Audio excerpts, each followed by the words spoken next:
Теперь рассмотрим конкретное сравнение тувинского языка. Он представляет из себя словосочетание, в котором первый компонент представлен предметом, обладающим сравниваемым признаком, например, пажин. И этот первый компонент стоит в исходном падеже тувинского языка пажиндан. А второй компонент представлен прилагательным в основной форме.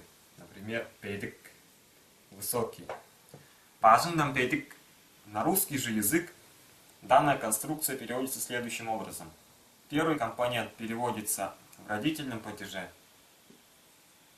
Дома педик переводится именем прилагательным в сравнительной степени.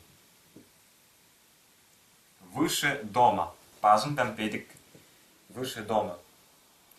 Таким образом, в этом случае имеется конкретный предмет пажин, обладающий признаком, сравнение которого происходит.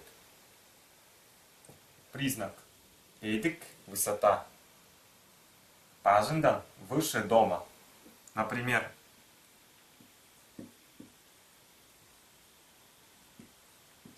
пажиндан педик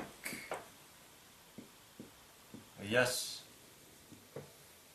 Дерево выше дома.